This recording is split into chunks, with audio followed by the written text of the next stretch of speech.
কাৰ্বি পাহাৰৰ বাহনী আদৰ্শ গাঁৱৰ সোণালী জয়ন্তী বৰ্ষৰ বৰ্ণাঢ্য কাৰ্যসূচী সেউজীয়া কাৰ্বি পাহাৰ সোণালী জয়ন্তী বৰ্ষ কৰকা এখন কাৰ্বি গাঁও নাম হৈছে বাহনী আদৰ্শ গাঁও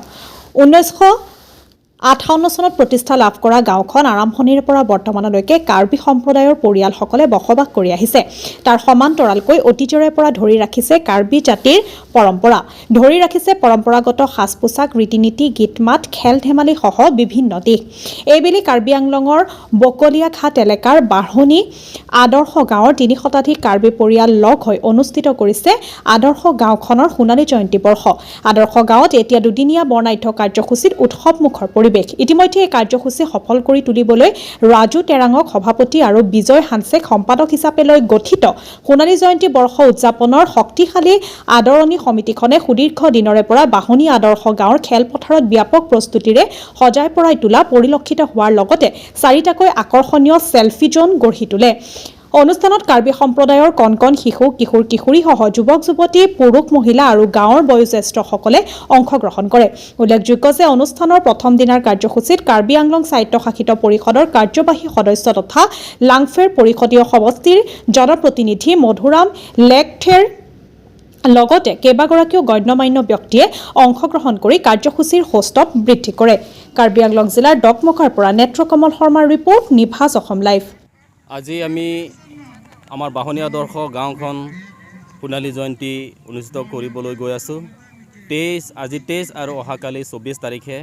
আমি এই সোণালী জয়ন্তীটো আমি উদযাপন কৰিছোঁ তো 1958 চনত এই গাঁওখন স্থাপিত হৈছিল আমাৰ প্ৰজ্ঞাত আমাৰ ছত্ৰ সিং তেৰণ মন্ত্ৰিত্বৰ নেতৃত্বত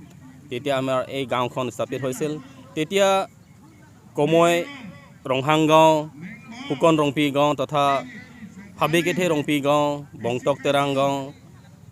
মেঘথে হানছে গাঁও কানিয়া তিমুং গাঁও নথং তিমুং গাঁও আৰু লাংহুত টংবি গাঁও এই 8খন গাঁও মিলি এই গাঁওখন স্থাপিত হৈছিল তে বিভিন্ন সমস্যাত ভুগি আমি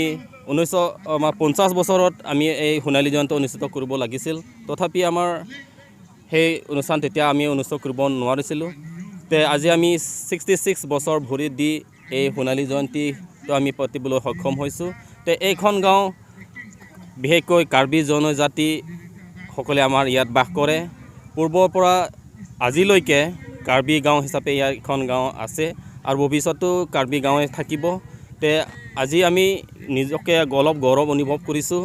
যে আমি এই কাৰ্বি জনজাতি পিছপৰা জাতি হিচাপেও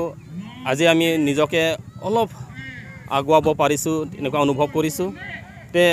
এই অনুষ্ঠানৰ যোগেদি আমি সকলো লাংফেৰবাসী ৰাইজ তথা অসমবাসী ৰাইজক আমি অনুৰোধ কৰিব বিচাৰিছোঁ যে আমাৰ জাতীয় যিটো পৰম্পৰা গীত নৃত্য সেই পৰম্পৰাখিনি আমাক যাতে জীৱিত ৰাখিবলৈ তেখেতসকলে আমাক সহায় সহযোগিতা আগবঢ়ায় তাকে কামনা কৰিলোঁ ধন্যবাদ 300টা পৰিয়াল আছে তে এই 300টা পৰিয়ালৰ ভিতৰত বিশেষকৈ শিক্ষা দীক্ষাৰ ক্ষেত্ৰত অলপ আগবাঢ়িছে বিশেষকৈ PHC পাছ কৰা বা ডক্টৰ স্পেচিয়েলিষ্ট হোৱা ইঞ্জিনিয়াৰ তেনেকুৱা